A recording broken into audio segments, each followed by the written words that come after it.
Shalom. En la primera parte de este shiur te mostré cómo los fariseos cambiaron el texto del profeta Oseas y donde claramente afirma que como resultado del retorno a Hashem, los hijos de Israel ofrecerían parim shepaten, o fruto de labios, es decir, acción de gracias. Los fariseos cambiaron el texto y lo tradujeron: en vez de becerros te ofreceremos plegarias. En otras palabras, que a falta de templo, el profeta Oseas propone reemplazar el culto del templo por los rezos, por las plegarias, y por tanto, al no tener cómo celebrar Yom Kippur, porque no hay templo, ni altar, ni lugar santísimo, ni Kohanim, ni Levín en sus puestos, las oraciones y las confesiones y las plegarias, así como la narrativa virtual de cómo era que los Kohanim santificaban Yom Kippur cuando el templo estaba en pie, reemplazaban los sacrificios de Yom Kippur. Y los rezos y las plegarias son aceptados ahora como los dos machos cabríos asignados para Azazel y para el Eterno en el ritual de Yom Kippur cuando el templo estuvo en pie. Y te mostré que cuando tú analizas esta nueva interpretación del texto, te das cuenta que es incoherente, anacrónica, es forzada, y que el profeta Oseas nunca pudo haberlo siquiera sugerido por una simple razón. Piensa en esto: ¿cómo podría el profeta Oseas proponerle a Israel que en vez de los toros del sacrificio ofrecieran a cambio las plegarias, y cuando el profeta Oseas vivía, el templo estaba en su lugar y los sacrificios estaban funcionando, Yom Kippur estaba siendo santificado como ordena la ley de Moisés?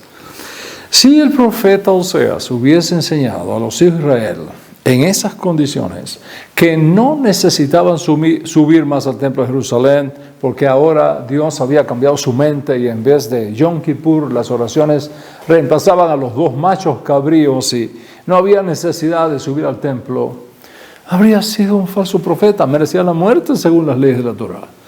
Es del todo imposible que el profeta Oseas hubiese reemplazado el templo y los sacrificios con las plegarias de nuestros labios. Sin embargo, lo que fue imposible para el profeta Oseas lo hicieron así los fariseos romanos del segundo siglo, y desde entonces todo Israel ha sido enseñado que cuando llega Yom Kippur, aun cuando no tenemos templo, ni sacrificios, ni altar, ni Kohanim en sus puestos, ir a la sinagoga y hacer ciertas plegarias, confesar ciertas oraciones y sobre todo recrear a través de una narrativa minuciosa el servicio de Yom Kippur como lo hacían los Kohanim cuando el templo estaba en pie, nos es contado como si hubiésemos ofrecido los dos machos cabríos de Yom Kippur, uno para Azazel, el otro para el Eterno, y de esa forma, sin templo y sin sacrificios, todo Israel puede recibir expiación, porque las plegarias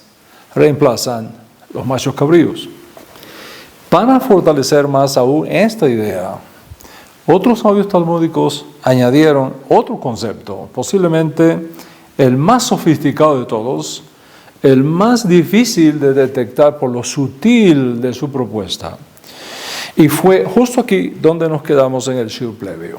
Así que partiremos de aquí para mostrarte este otro falso concepto de expiación dado por los rabinos talmúdicos, a saber, que aun cuando no haya templo, ni Kohanim, ni levitas en sus puestos, ni sacrificios sobre el altar, ni la sangre del macho cabrío marcado para Hashem, salpicada, introducida sobre el caporet del lugar santísimo, el propio día, escuche bien, el propio día de Yom Kippur, cuando llega Yom Kippur, el propio día expía los pecados.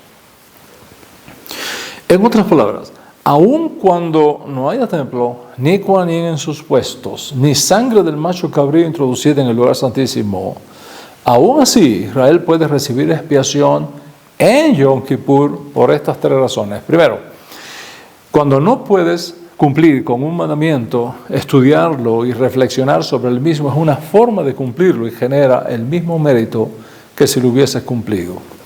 Segundo, las oraciones reemplazan a los sacrificios, por tanto, cuando llega Yom Kippur, haciendo ciertas oraciones y recreando virtualmente el procedimiento litúrgico del día de Yom Kippur, cumples con el mandamiento y generas el mismo mérito que si el templo estuviese en pie y los sacrificios de Yom Kippur se hubiesen ofrecido.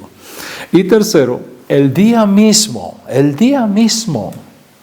natural, orgánico, el día mismo de Yom Kippur, independientemente si se pueden o no ofrecer sacrificios, independientemente si se pueden hacer rezos o no, genera, el mismo día genera suficientes méritos para perdonar a todo Israel.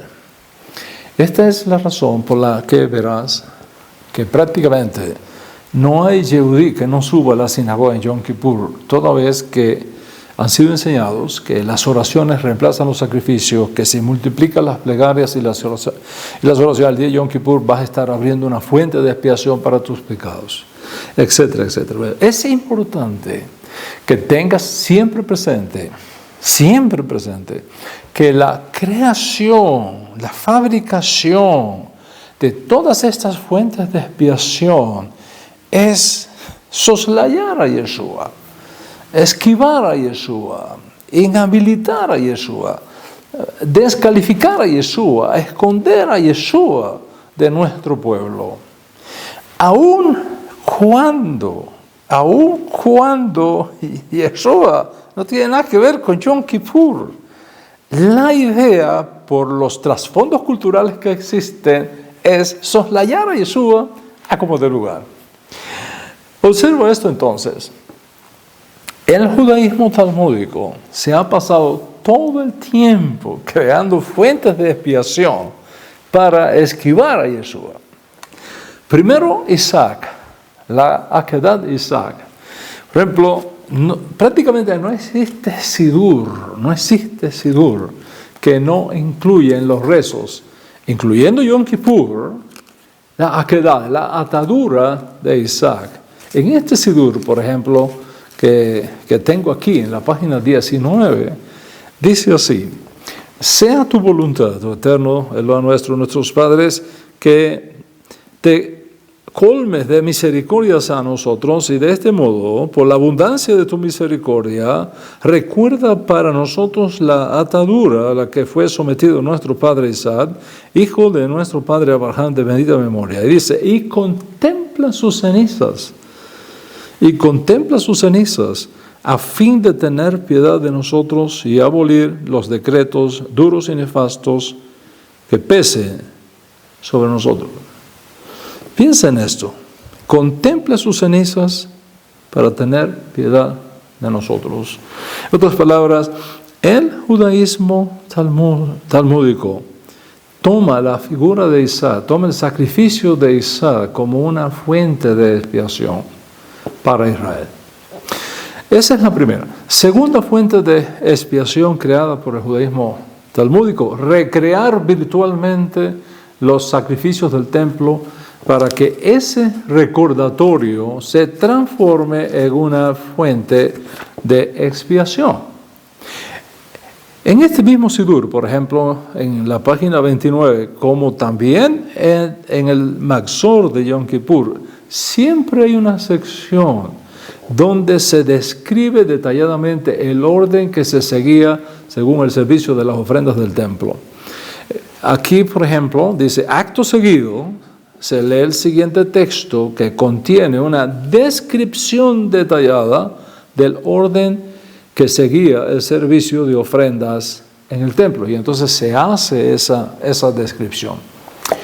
Bueno, si ya tenemos dos fuentes de expiación, la de Isaac y ahora la de la descripción detallada del orden que se seguía en el servicio del templo para el día de Yom Kippur, pues mire, deberíamos estar seguros de la expiación Yom Kippur.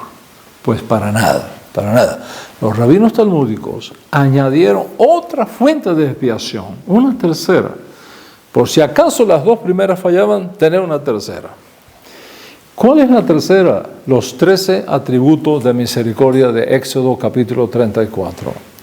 En ese texto se nos dice que el Eterno pasó delante de Moisés y le dijo, Moisés escuchó a Hashem diciendo, Adonai, Adonai, El Rahun, Berahun, Erehapayim, Hesed, Behemed, Neser Hesed, Avon, Bafesha, Bejata y finalmente Benaké. Hasta ahí.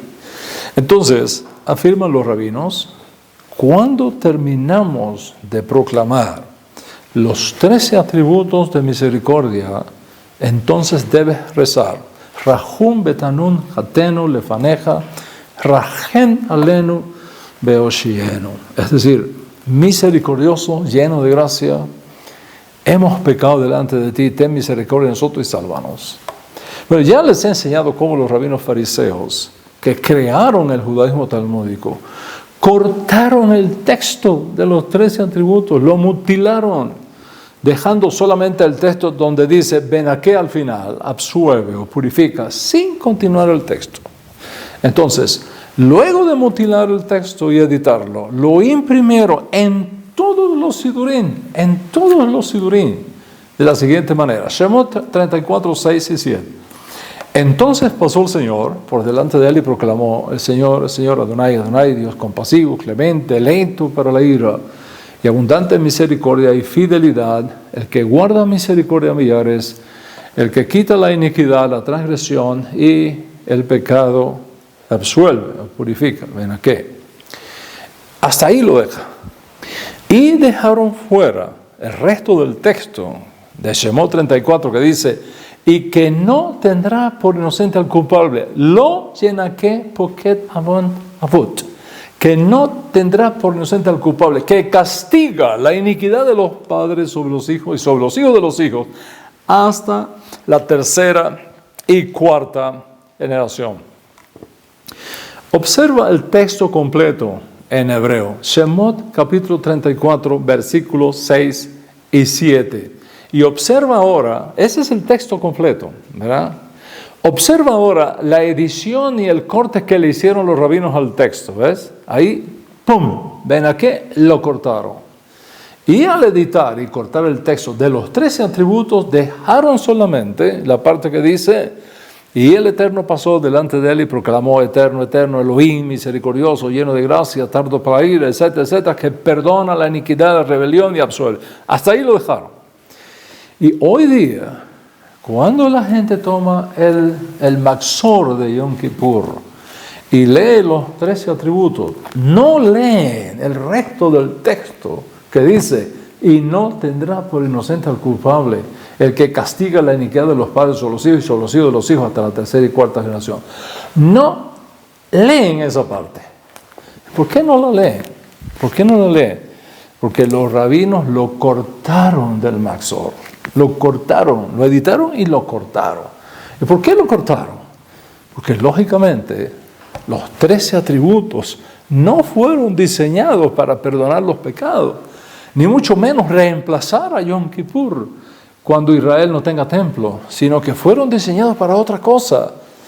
¿Sabe para qué fue diseñado? ¿Para qué fueron diseñados estos 13 atributos? Para que entendamos que el pecado es una cosa tan horrenda delante de Hashem, que a menos que haya teshuvah, no habrá perdón.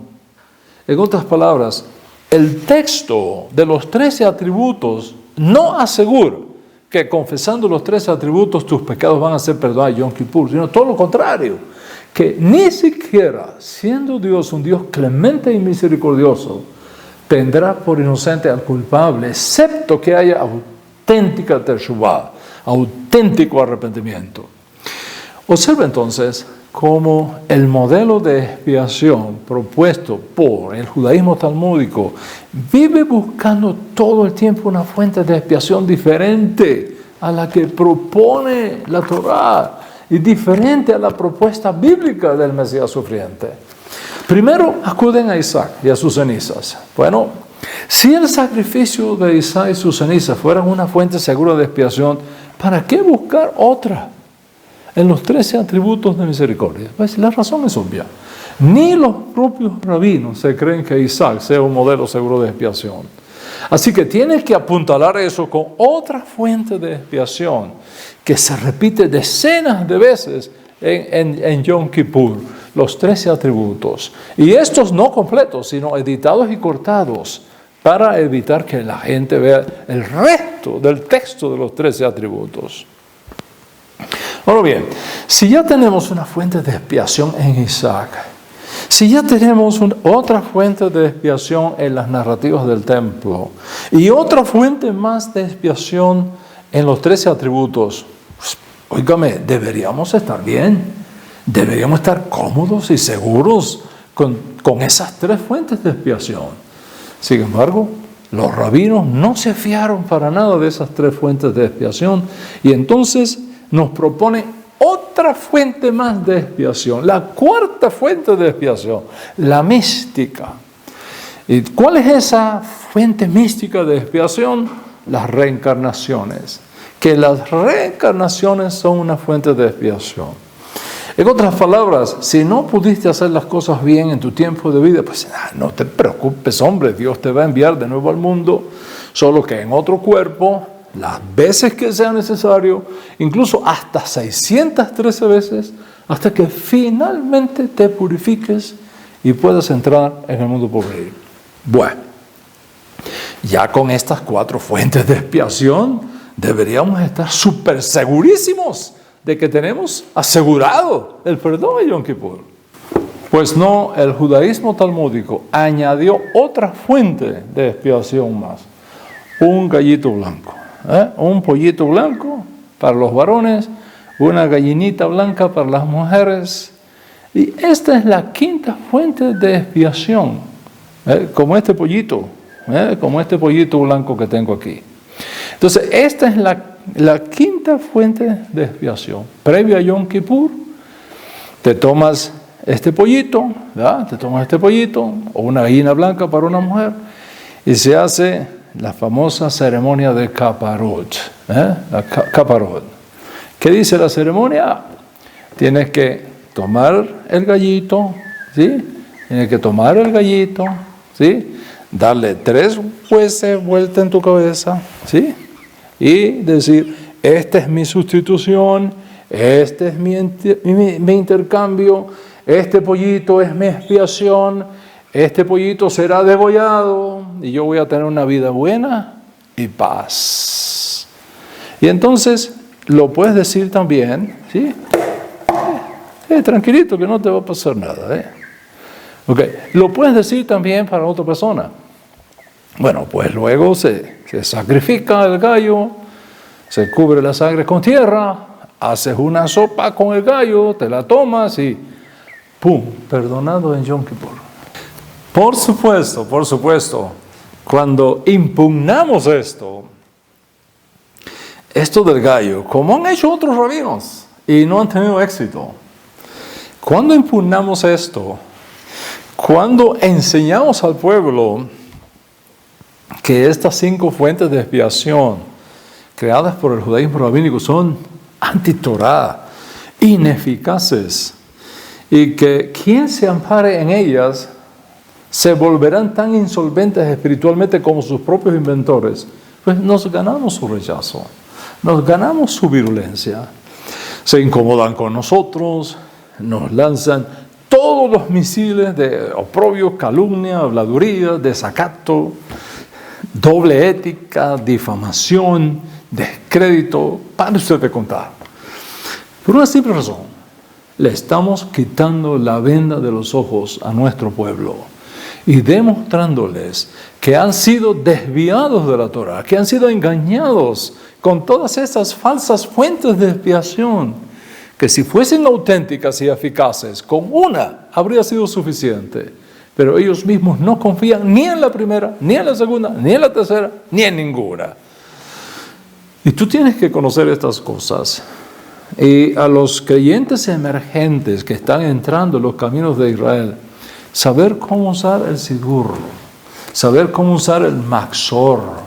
Y no caigamos en el error de repetir y repetir y repetir sin discernir lo que estamos haciendo, sin discernir las consecuencias espirituales de lo que estamos confesando y el impacto incluso que esas confesiones podrían tener en nuestra fe en Yeshua como Mashiach. Sin embargo, alguno me dirá, pero Rabino, nosotros también nos confesamos en Yom Kippur y leemos la Selihut en Elul y leemos la Selihut para Yom Kippur y hacemos los rezos de confesión en Yom Kippur. ¿Cuál es la diferencia entonces? La diferencia, la enorme diferencia es esta. Primero, nuestros hermanos confiesan todas esas oraciones y acuden a todas esas fuentes de expiación, pensando que al hacerlo así, por el solo hecho de hacerlo así, se puede obtener una fuente de expiación. Y segundo, han creado todas esas fuentes de expiación para que nuestro pueblo judío no descubra la fuente de expiación segura que tenemos en Yeshua como el Mesías sufriente.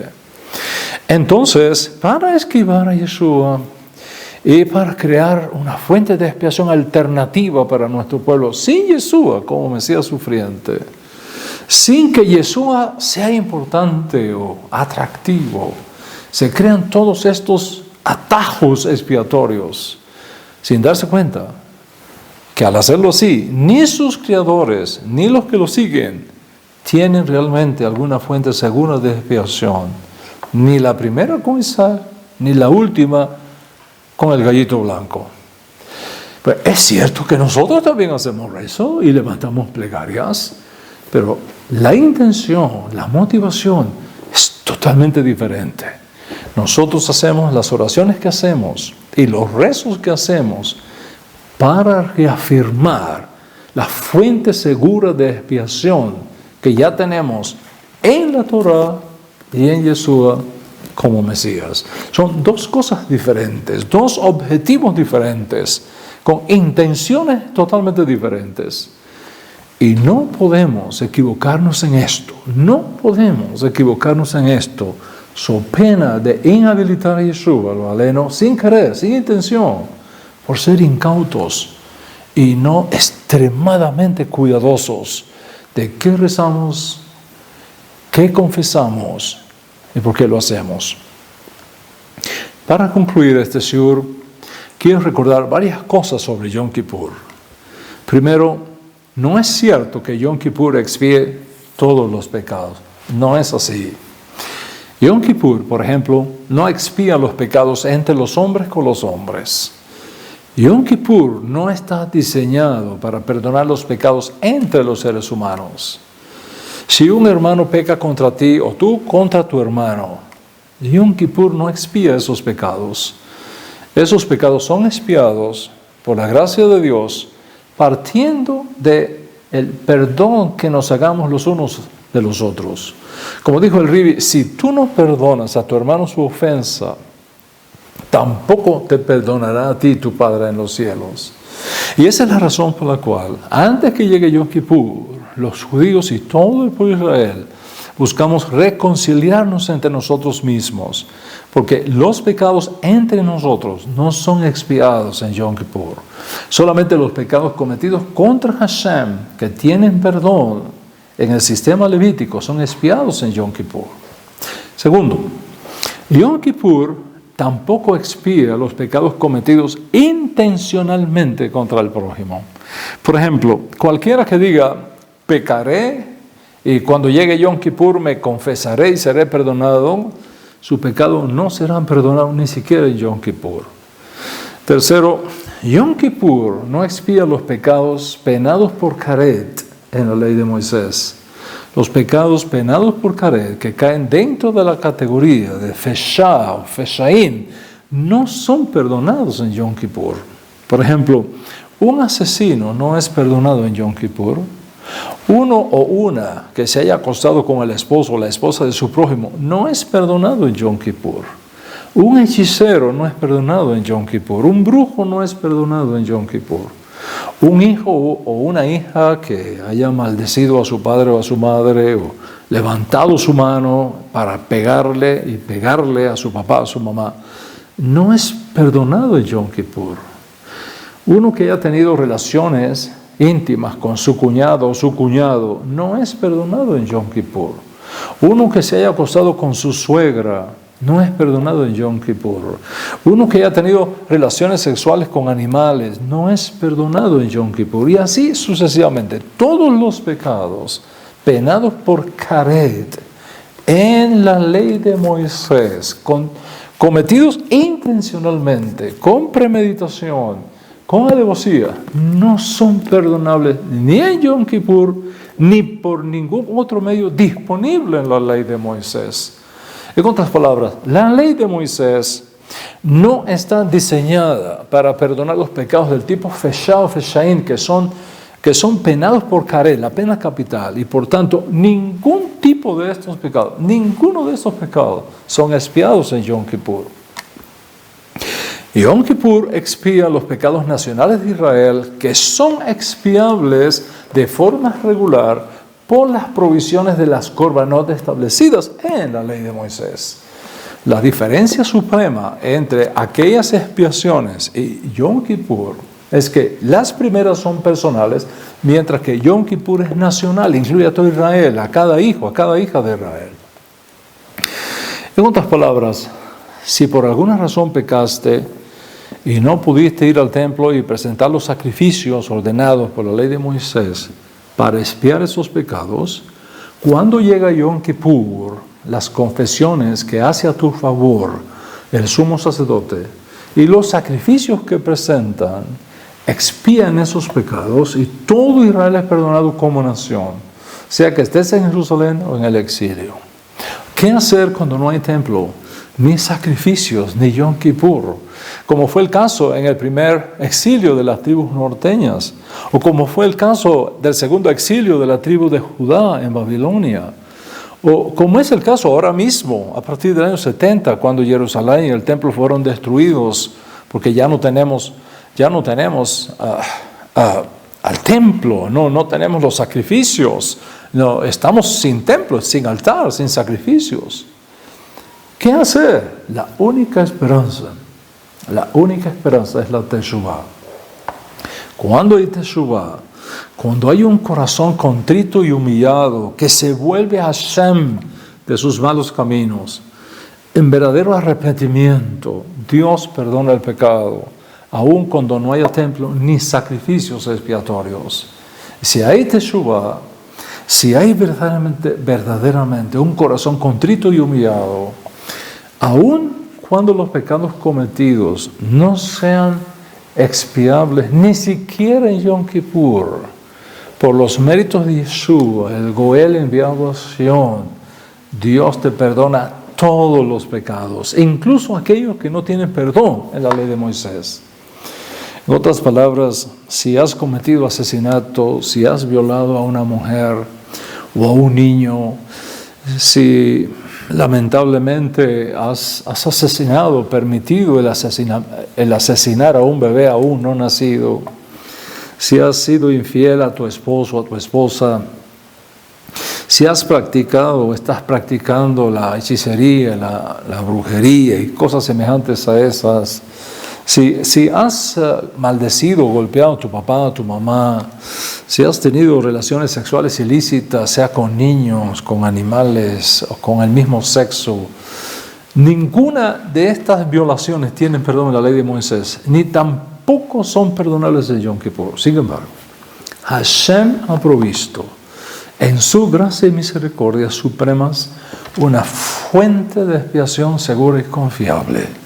Los méritos de su Mesías sufriente, Yeshua, nuestro Santo Maestro, por cuyos méritos y muerte, resurrección y actual intercesión por nosotros, en el lugar santísimo del santuario celestial, Dios te perdona y te absuelve de todos tus pecados y te garantiza una segura entrada al mundo por venir. Pero siempre recuerda, este perdón de pecados, esta absolución de culpas mediante los méritos del Mesías sufriente, no es algo nominal, no es algo automático.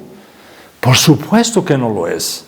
Se activa solamente si te arrepientes de corazón de esos pecados, si te apartas de ellos, te vuelves a Hashem pidiendo pidiéndole que tenga misericordia de ti, que te perdone todos tus pecados, especialmente esos que no tienen perdón ni en la ley de Moisés ni en Yom Kippur.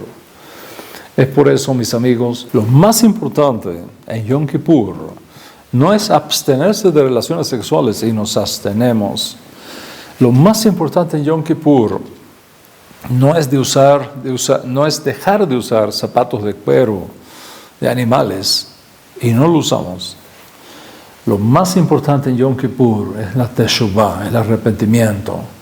Ese es el ingrediente principal en Yom Kippur. La idea propuesta por el judaísmo kibano, o el judaísmo misnaico, o el judaísmo talmúdico, como conocemos ese judaísmo nuevo y reformado que surge a partir del segundo siglo, como ya te he explicado, mis amigos, no tiene fundamento en la Torá. De hecho, cuando estuvimos en el exilio babilónico, ninguna de las propuestas de los rabinos fariseos del segundo siglo fueron sugeridas por los sabios, los coanín y los jueces de Israel que estuvieron en el exilio babilónico. ¿Cómo fueron expiados los pecados de los de Israel en el exilio babilónico? No tenían templo, no tenían sacrificios, no tenían coanín ni levín en sus puestos. ¿Cómo lo hacían? La teshuvah, el arrepentimiento fue la clave. Como dijo el Ribi en sus días, sin arrepentimiento no hay remisión de pecados. Si no hacéis teshuvah, todos pereceréis igualmente. Jesús habló de 3 cosas importantes relacionadas con la teshuvah: la plegaria, el ayuno y la sedacá. Dice Jesús, cuando ores, después dice, cuando ayunes, después dice, cuando des sedacá. ¿Por qué mencionó el Ribi estos 3 preceptos? La teshuvah, el ayuno, la sedacá. Porque es por medio de estas 3 cosas que podemos lograr auténtica teshuvah, auténtico arrepentimiento. Cuando una persona hace teshuvah y retorna a Dios de sus malos caminos, lo hará mediante la confesión de sus pecados. Eso es la tefilá. Lo hará mediante el ayuno, es decir, afligiendo su alma. Lo hará mediante una sedacá que expresa su arrepentimiento. En otras palabras, Jesús nos está diciendo que tú no te puedes arrepentir riéndote. No te puedes arrepentir riéndote, sino llorando, confesando tus pecados, afligiendo tu alma con un ayuno, dando una sedacá. Si lo miras bien, esta enseñanza de Yeshua, que menciona el ayuno, lo podríamos ver como una alusión a Yom Kippur. Así que, según Yeshua, podemos obtener los beneficios atribuidos por Dios al día de Yom Kippur por medio del arrepentimiento, por medio de la teshuvah, expresado mediante estas 3 cosas: ayunando, confesando privadamente a Dios tu pecado, tu ofensa, y dando una sedacá, porque es con algo material como la sedacá que la energía espiritual del perdón es atrapada en el mundo físico y se transforma en un canal para recibir la promesa de la expiación para ti. Nunca olvides eso. Según el Ribi, para evitar un mal decreto sobre ti y tus negocios y tu casa en este próximo año, cuando Yom Kippur concluya y el sonido del gran shofar anuncie el fallo final del gran tribunal sobre ti y tu casa, 3 cosas son fundamentales para expresar tu teshuvah: el ayuno, la confesión de tus pecados a Hashem y enviar una sedacá para que tu maestro de Torah rece por ti y te absuelva de culpas basado en tu teshuvah. No olvides esto nunca. Teshuvah significa retorno, regreso, retorno a Dios, a tu Padre en los cielos, retorno al camino correcto que habías abandonado, del cual por las razones que seas te habías apartado.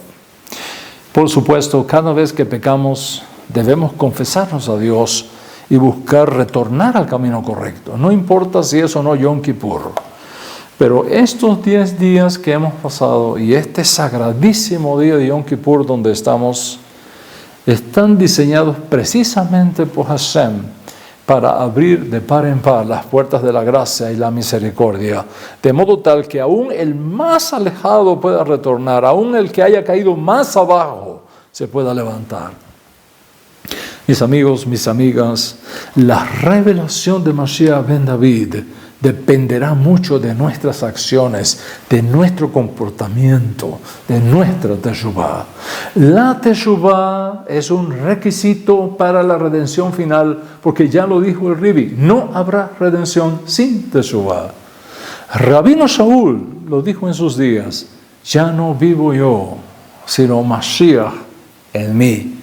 Vivir con Mashiach significa que aun cuando estés rodeado de tinieblas, aun cuando el mundo entero pareciera inconsciente de Dios, nosotros, los hijos de la luz, procuramos sensibilizar al mundo para que la conciencia de Dios y el temor a Hashem retorne a nuestra generación.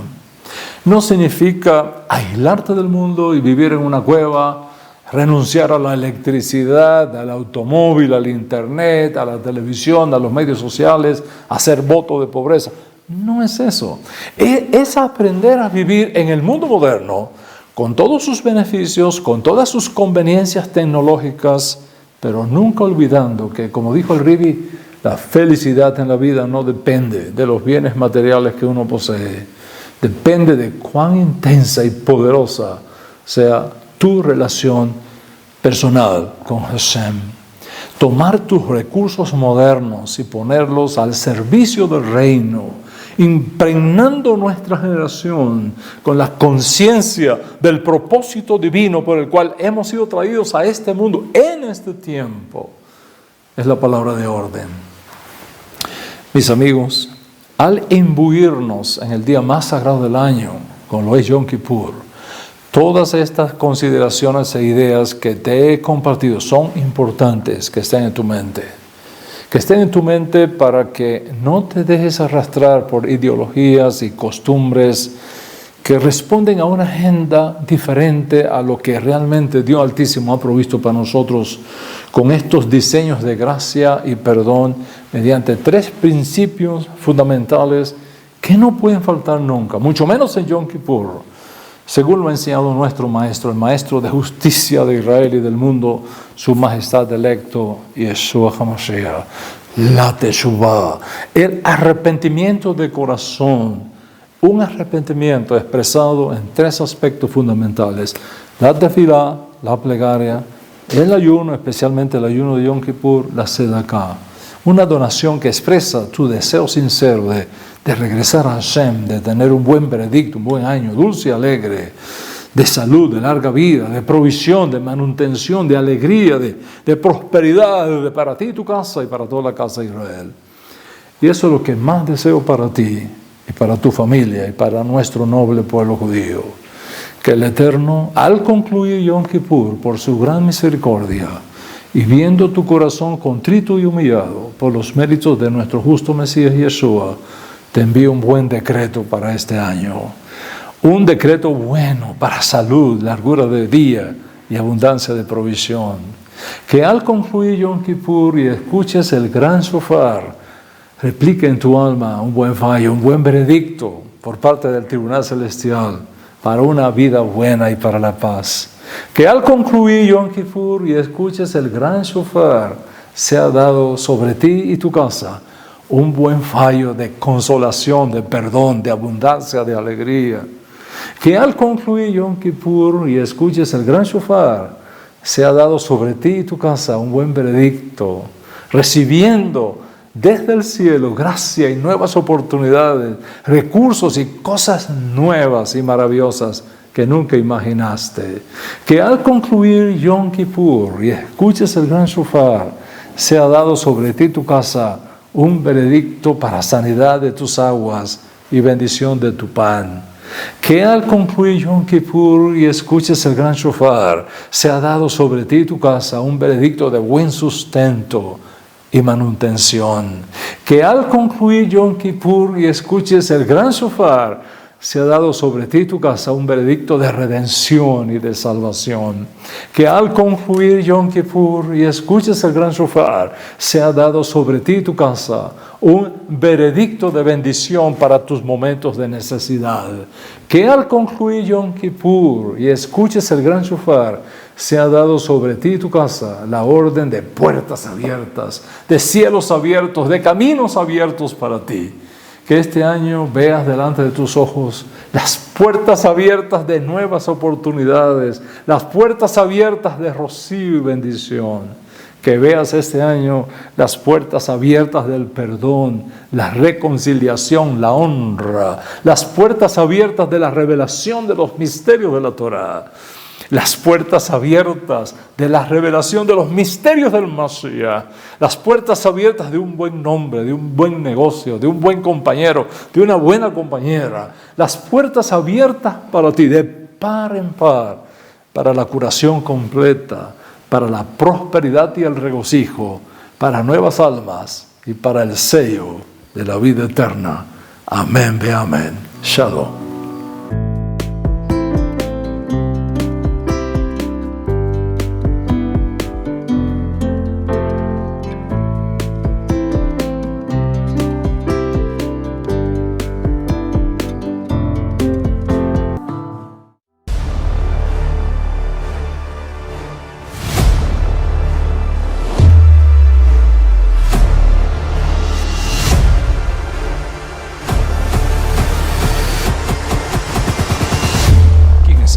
¿Es una figura real o ficticia? ¿Existió realmente Satanás o es una creación mitológica? Si existe un ser llamado Satanás, ¿cómo vino a la existencia? ¿Fue creado o transformado? ¿Es cierto que Satanás era previamente un ángel de luz, un lucero de la mañana, que se rebeló contra Dios procurando darle una especie de golpe de estado a Dios y entonces fue echado de las alturas espirituales? ¿Es cierto que Satanás era previamente un serafín de gloria, dirigente como de una orquesta del cielo y el orgullo de su belleza le hicieron imaginar que podría usurpar el lugar de Dios y fue descubierto y condenado? ¿Es cierto que Satanás fue creado Satanás desde el principio para que actuara como un fiscal, como un acusador delante del trono celestial procurando destruir a los hombres? ¿Es Satanás el malo? ¿Es algo o es alguien?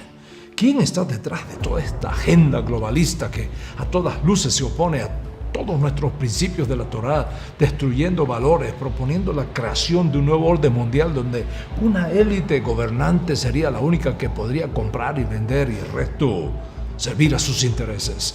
¿De dónde proceden todos estos movimientos que a todas luces procuran cambiar nuestros conceptos de familia, de persona, de nación, de fronteras, de humanidad? Hemos llegado al límite donde terminan todos nuestros principios y valores judeo-cristianos y se inicia una nueva edad donde solamente unos pocos tendrán el control de los muchos. Si es así, ¿qué mente maestra está detrás de todos estos movimientos que pareciera se apoderan cada día más de nuestros gobiernos, democracias e instituciones, transformándolas en una especie de orden mundial de absoluto control y dominio para decidir quién vive, quién muere, qué comes, a dónde puedes ir, según sus intereses, no los tuyos? ¿Quién es realmente el príncipe de este mundo? ¿Hay alguna manera de enfrentar estas fuerzas y sobrevivir a ellas de forma magnífica y exitosa? ¿Cuál deberá ser nuestra más importante línea de defensa contra estas huestes del mal? Yo soy Dan Ben-Abraham y este es mi masterclass sobre Satanás, sus orígenes y su final.